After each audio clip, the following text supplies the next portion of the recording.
Hi, everyone, and welcome back to Money and Me podcast by the Coin Republic. I am your host, Varuni, and today we have with us a super interesting guest.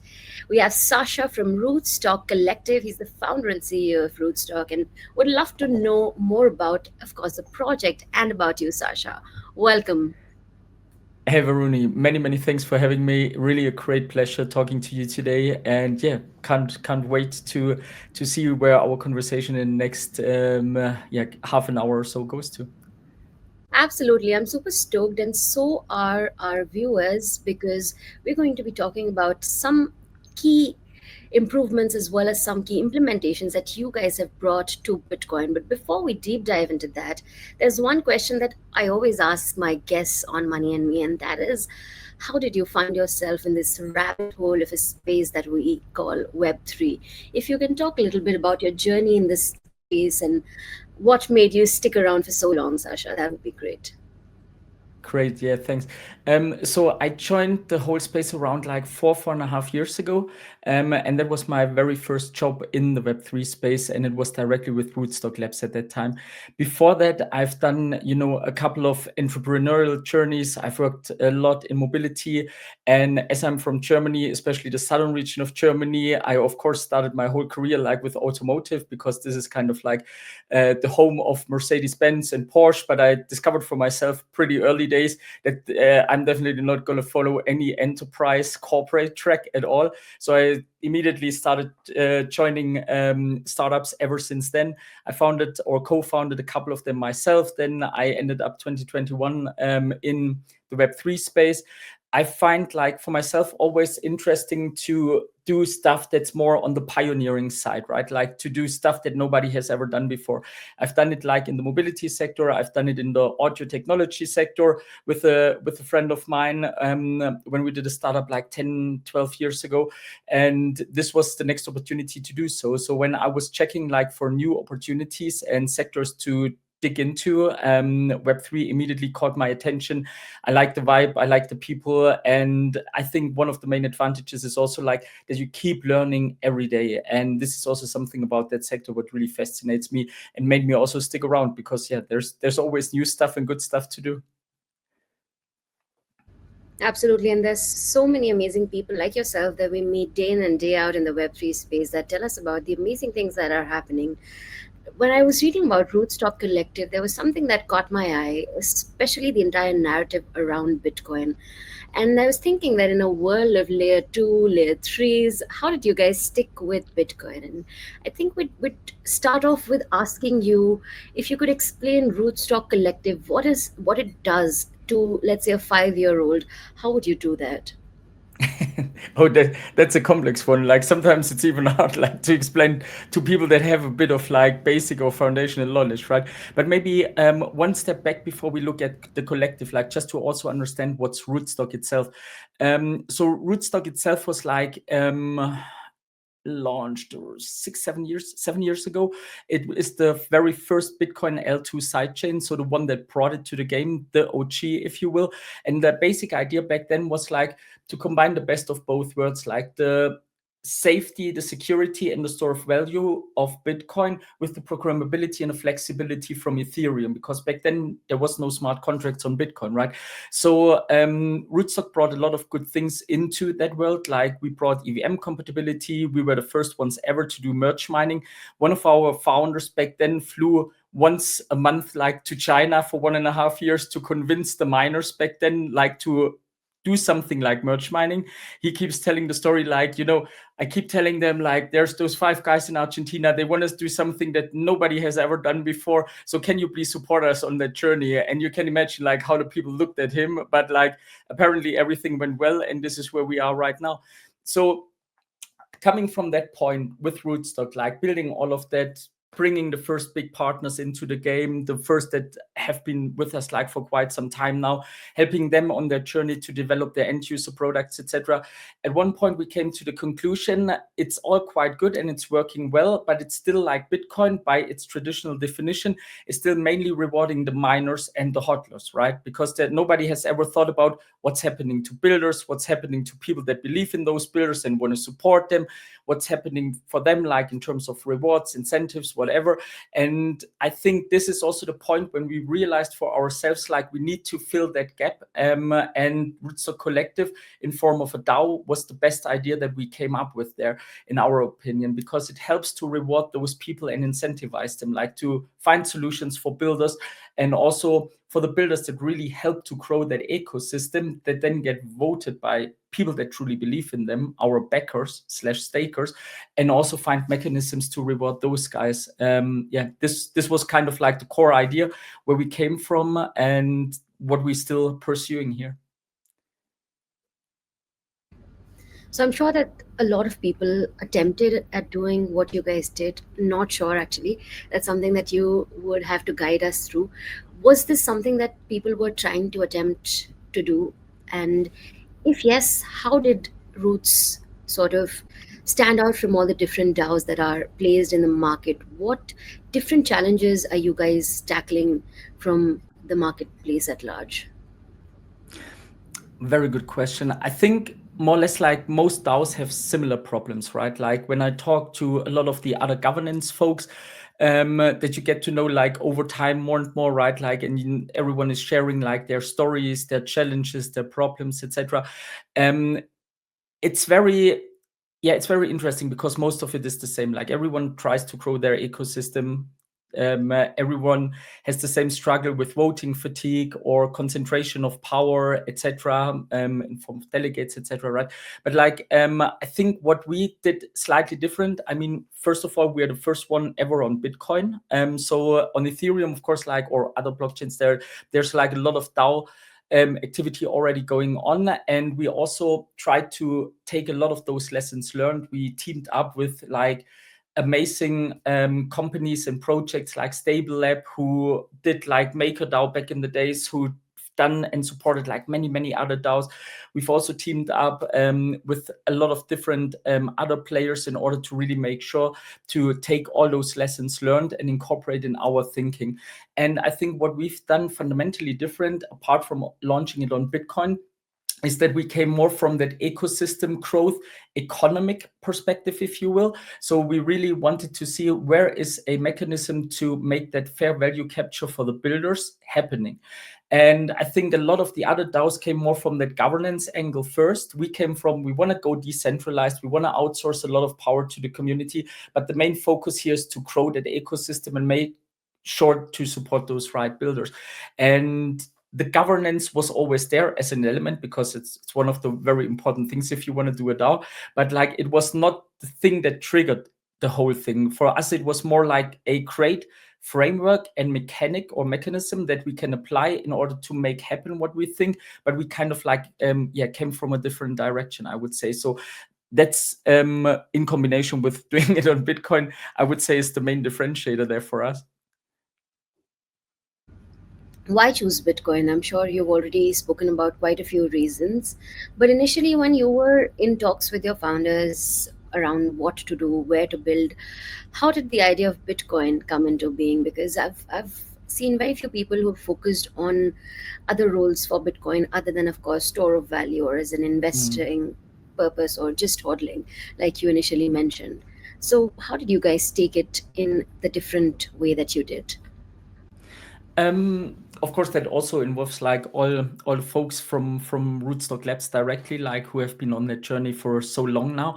I would say we can all agree like that Bitcoin is still king, right? Like if people think about crypto, if people think about like any crypto token, any currency, anything, everyone is talking Bitcoin, especially people that also are not familiar with the sector. Maybe they know Bitcoin and that's all. So I think that already is a great indication that Bitcoin is still king.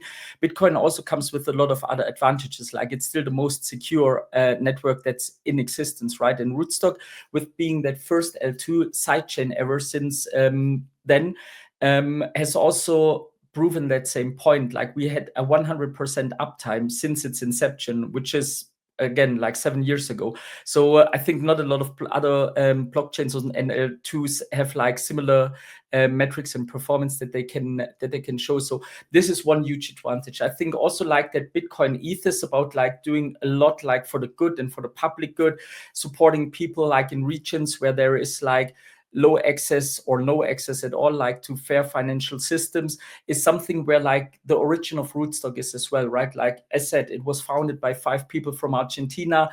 Inflation, wealth protection, etc., is like a huge topic there, and also in a lot of other Latin American countries, as well, of course, like in Asian regions, but also in Africa, etc. But like where it came from, like this was one of the things that really like triggered that whole movement. So security, store of value, like all of that was like pretty much in the focus then. And I think we were like very early to that party, right? Like because now, like last year, it changed a bit, like the whole narrative in the sector a little bit towards BTC Fi or like that whole L2 sector in Bitcoin, etc., etc. So there is out of the sudden like a huge interest, right? And I think people are realizing that now there's more and more stuff happening, and it's of course not only us, but like a lot of others that are playing that same game with us. But there's out of the sudden like a huge traction of that whole sector and a huge awareness. And I think that's just a reassurance and confirmation of that we were absolutely doing the right thing for the last couple of years already, but maybe we were a bit too early to the party. Like, you know, showing up like a German like myself is, if you're showing up 5 minutes early to a party, you're already late. And we probably did a little bit of the same thing there. But I guess like this is a good preparation for what's coming next there. Absolutely. You also mentioned initially, I think that how a lot of DAOs or DAO founders have the same problems, more or less, which might lead to a lot of them are directed towards, I feel, communitization. How do you guys at Roots ensure that your communities are tight knit and you keep on sort of changing, running those communities? You mentioned for the last 7 years, you guys have been active, no downtime. Those are some great metrics. But in terms of your core community, how do you guys manage that? What are your key ideals behind building this community? Good question. And let's put it like that, like community building is really, it's a very heavy lift. And I think everyone who has ever tried to do it can absolutely agree. A follower-based community, all sorts of like those initiatives are really taking like a lot of effort and time. In our case, we have a bit of a like two-sided community. On the one side, we have those builders, and some of them, as said, like stick with or build with Rootstock for 6 years, 5 years plus already. So they have been part of the journey for quite some time. And on the other side, like we have also those backers, like just people that are using the products of those projects, basically. So we try to like balance it between those two communities, but also help to grow both communities, because the best product in the world, it would not work if there's nobody using it, right? Like, so you have to have an eye on both sides, basically. And you also have to make sure that stuff is happening a little bit in balance in order to really make a healthy growth happen there. I think what we've done in terms of community, like from the builder side, Rootstock already laid out a great foundation before we actually founded the Rootstock Collective. So Rootstock already had by that time around like 150 projects integrated on Rootstock, which for us was a very good starting point, because we could start reaching out to those 150 builders, or like, let's say, the shortlisted ones of those that are really like bringing some good metrics and performance back to the whole ecosystem, and convert them over to the Rootstock Collective and participate there as well. So I think this was a good first step for us there, and this was a really, really good foundation that was already in existence. And then on the other side, like when we think about those backers and stakers, I think there, one thing, of course, like people bring their own community because they also want to make sure that their communities engage, they participate, they provide them with votes so they can get an incentive, and the backers themselves will also get an incentive later at a later stage from their side, right? So for us, that was one approach, but we also looking a bit like outside the box there. What that means is like we really want to make sure that it can be very engaging also for people that are not familiar with Web3 or with DAOs or just like newbies at Web3, and make sure that they can participate and prosper in such a system as well. So we are thinking a lot about like mass adoption, reducing of friction, reducing onboarding, simplifying like the whole user experience massively, etc. Like this is kind of our core focus, to enable that adoption for people that are not familiar with Web3, or let's say advanced DeFi on Web3 yet. So this is one of the things. In a third category, we are also making sure to establish like, all sorts of like structures that help to grow that community engagement. And then we are also making sure that we are not creating a silent community, but also a community that really like interacts, engages with each other. So we just launched a proposal for an ambassador program to also have a bit more in-person reflection. We are attending like massive amounts of events. I think this year it's like 18 or 20 conferences that we are doing, and we are a team of 4 people. So it's quite thin spread in the foundation. On the Rootstock Lab side, there's another like 140 something sitting. So of course, there's also sometimes only attendance from a Rootstock Labs team side, but like on the foundation, we really are quite thin spread there, and we're doing a lot of stuff. We have like delegates, and we just finished our delegate race. We have 12 delegates now. There was 2 in a runners-up position.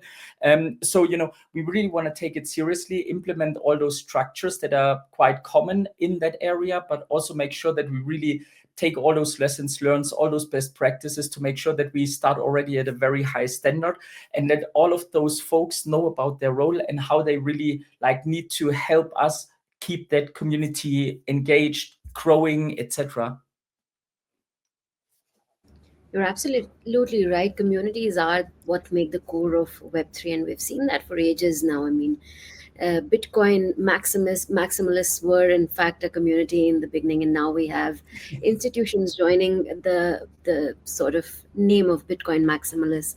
That being said, you spoke about certain interesting things, and I think my next question was around that only. It's interesting that you already touched upon a few of those.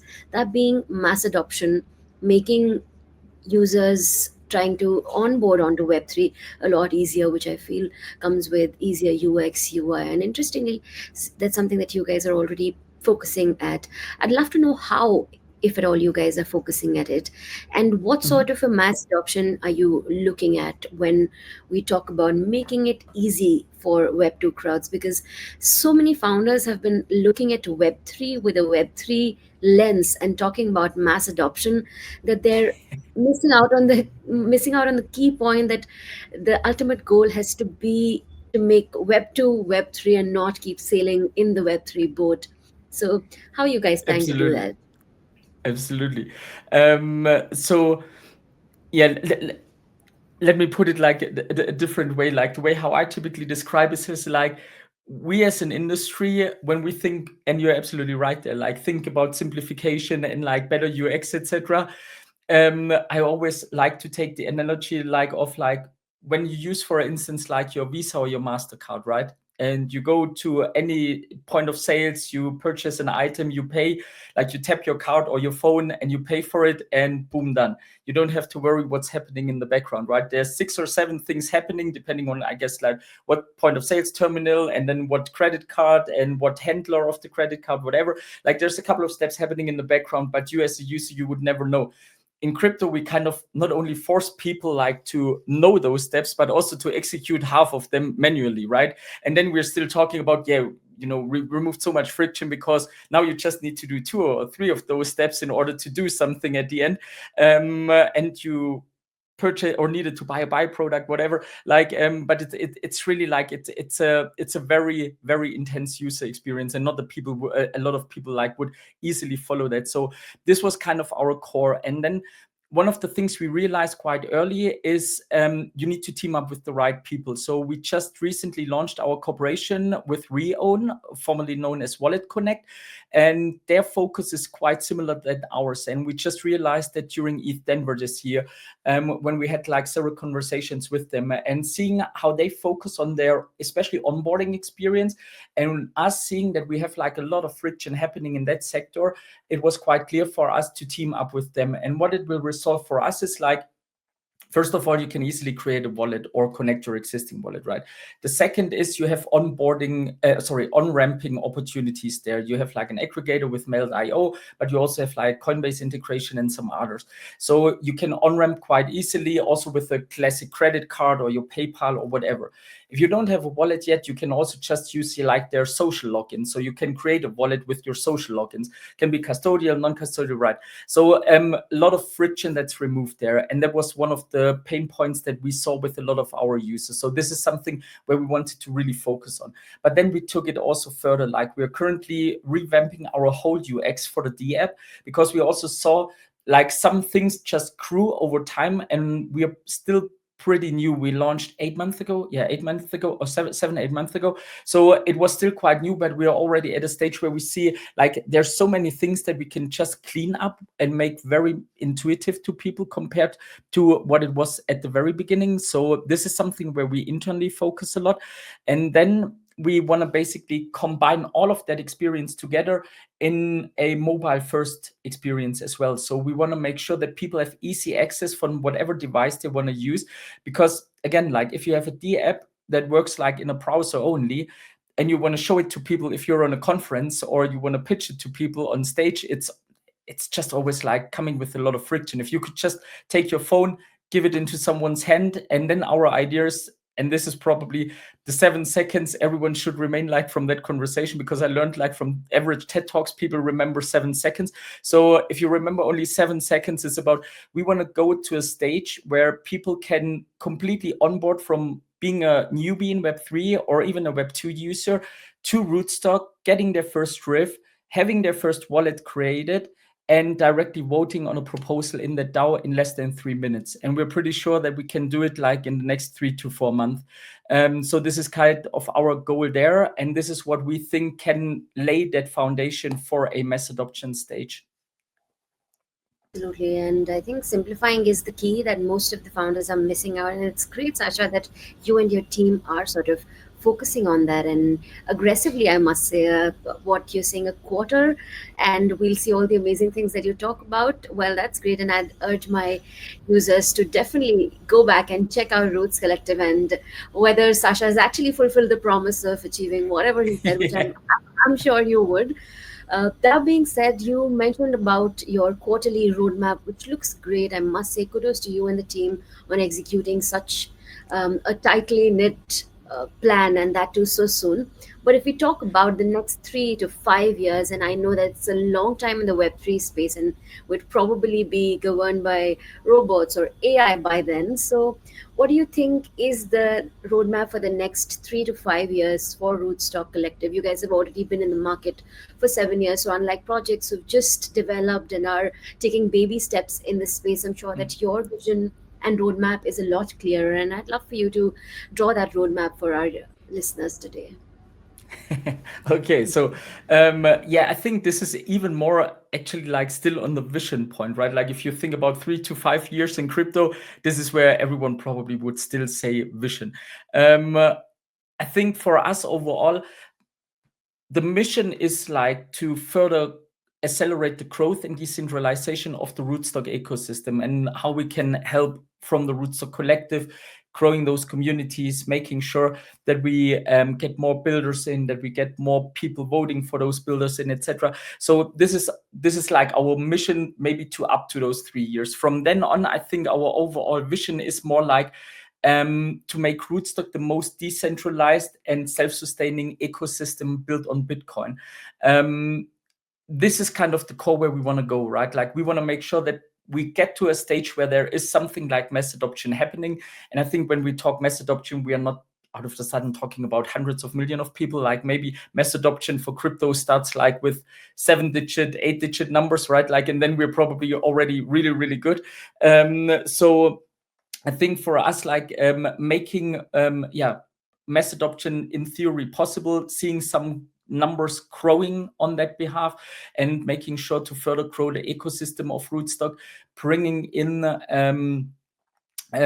simplicity and that for ourselves very important self-sustainability, because like the way how the Rootstock Collective is working, and that's maybe also another very interesting aspect, is like it's kind of like self-funding itself. So at the moment, it's like, of course, we have to ignite everything. So at the beginning, you are dependent on a lot of like donations or other fundings into the DAO treasury.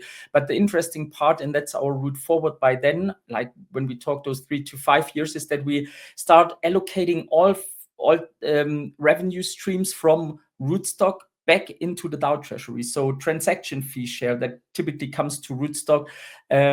We talk about the protocol fees from all native Rootstock protocols that then should by then go into fully go into the DAO in order to help self-funding those builders. And the good thing is, like, every new builder that comes or every builder that grows with us will increase their transaction numbers, their TVL, their monthly active users, and that all feeds back into the things that help us to accelerate it, right? Like, so it's kind of like one flywheel, and when that flywheel is initiated, it hopefully will never stop again. And if we could make that a reality in those 3 to 5 years, I think we all would be very happy on our end.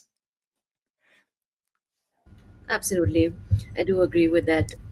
That being said, I think DAOs have played a very crucial role in the evolution journey of blockchain, crypto, and now we're definitely seeing a future for DAOs. But a year or so back, I remember, and being from a news background, I do know that there was a lot of pros and cons around DAOs, and I remember seeing so many articles that are DAOs dead, RIP DAOs, and whether they do have a future or not. If you can give us an overview of the space of DAOs, how does the future look like? How far have we come? And where does Roots Collective fit in the larger narrative for not just DAOs but also Bitcoin layer twos? Very good question. I think it kind of connects again, like to those users that are not really actively participating in DAOs yet. So when I mentioned before, like that voting fatigue or concentration of power is one of the typical things that are on the issue or problem list or challenges list of DAOs. I think when you look at it, it's becoming quite obvious that a lot of people, they do basically they're staking, but then they delegate and they don't want to think about what's going on the DAO. So they trust their delegates only, and they're not really participating in the DAO. And I think from numbers, like either from conversations or like from some modeling, is that most of the DAOs have about like 5%, maybe up to 10%, depending on the DAOs, of real participation, but mainly in form of delegates. So that bundle already a lot of like voting power, or in form of like any other like governance, community, whatever roles, and then like some institutional ones maybe that have a larger stake in that DAO, but then that's more or less it. So at the end, you want to go as decentralized as possible, but it might be the case that there's still not really a lot of people making the call at the end. Like maybe your proposal goes through by the vote of 8 or 10 entities, people, projects, delegates, whatever, but it's not like tens of thousands that you claim to have as a user, right? So I think with opening and aiming for getting the attention from that 90% on the other side, you can also diversify your whole user experience massively. So I think there's a huge opportunity for us to also not only focus on those 10% that you absolutely need to have, right? Like there's nothing wrong with that. But I think like to opening it up for those other 90% helps to really make it like a decentralized organization, because out of the sudden you might see people participating that only hold $50 of RIF or so, but they find it interesting to participate because it's a very intuitive and playful approach for them to get into it, to start the experience and to hear the builder stories and to vote on those builders. So we want to make it like as engaging and entertaining for those people, not only putting a financial reward in their focus, but also making sure that there is an emotional connection. And I think we found like some great ideas around like how we can make that emotional connection happening. Right. So you rightly said that DAOs were never out of style, and you guys are probably making it a lot more cooler in the market. So here's to making DAOs more cooler, I guess. And last but not the least, that's a really interesting name, Rootstock Collective. And I often like to understand the story behind the amazing names that founders have coined for for their projects, their products, or rather their babies, right? This is probably your child, you've come up with it. So what went behind the naming of Rootstock Collective? How did you come up with this name? Super interesting question. So I mean, in our case, like half of the name already existed, right? Because from rootstock. So and the whole idea was like originated within rootstock. So we said like, of course, rootstock is always like part of that whole thing. It's like the identity, etc. So it needs to have rootstock in it. How rootstock came to life was like a lot of like um, plant analogies, like you have a seed, you grow something that gets bigger and bigger and bigger. So this is why whole rootstock and that name happened back in the days. And also like all the releases have names of different flowers and or trees or anything from plants. I'm not super familiar with that sector, to be honest, but like, basically, so from that biology and plants perspective, and we were thinking about, okay, but how can we describe like what we want to achieve, like that community, that like collective spirit, that etc. And we were like, okay, it has to be collective at the end, because like it doesn't matter like what part of the community you are in, like if you're a builder, if you're a backer, but you are part of that collective, and we can just succeed on that mission if we act as a collective, not people with very own interests and just like their own agenda and their own way of thinking. Like we need to be a collective. So this is how Rootstock Collective and the idea for the name came to life. That's a really interesting name coming, I must say. And with that, Sasha, we've come to almost the end of our chat. It's already been 30 minutes and it doesn't feel like it. It feels like I could I could go on chatting about what the Rootstock Collective is all about and what you guys are up to. But I think I'll end with my final questions. Three things that you can change if you had to go back to future, or rather just one if you had to go back to past and change one thing, and one thing that you are really excited about the future. So I think those things, two things you can talk about.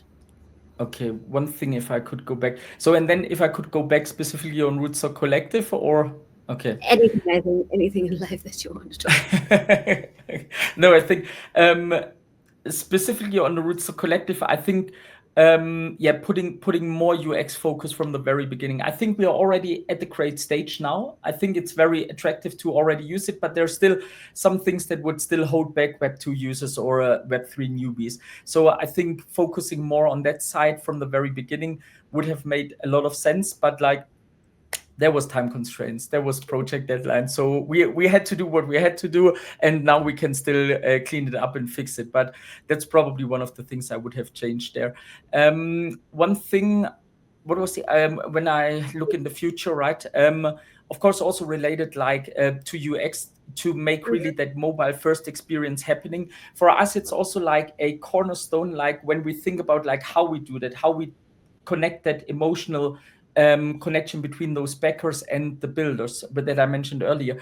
We want to put the builders in the spotlight. It's not about only Rootstock Collective as a product or as a D app or as the DAO. It's really about like, what do people look for and what do they engage with? So we think like about people connecting them to those builders, using their projects, believing in those projects, using their products, sorry, believing in their projects.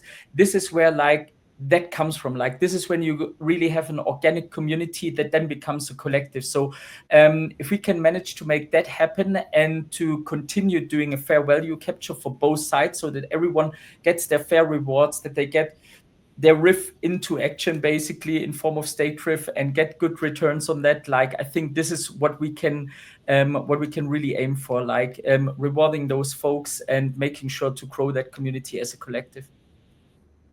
Absolutely. I do agree. And I think that the day we are all able to onboard our grandmas and grandpas onto Web3 with as much ease as they were able to use Apple Pay or Google Pay or their Yeah. credit cards, like you rightly mentioned, would be the day that Web3 would have truly succeeded. And it's a great effort that you guys are putting into this space with Rootstock Collective. And All the very best to you, Sasha, and your team. I hope to see you around probably at some of the amazing events that we have in the Web3 space. And this was definitely a lovely interview. It was my pleasure interviewing you on Money and Me by the Coin Republic. Thank you so much. Thank you so much, Varuni. Thanks so much to Republic as well. I really appreciate your guys' work a lot, and yeah, thanks so much for having me. Thank you so much. This was amazing.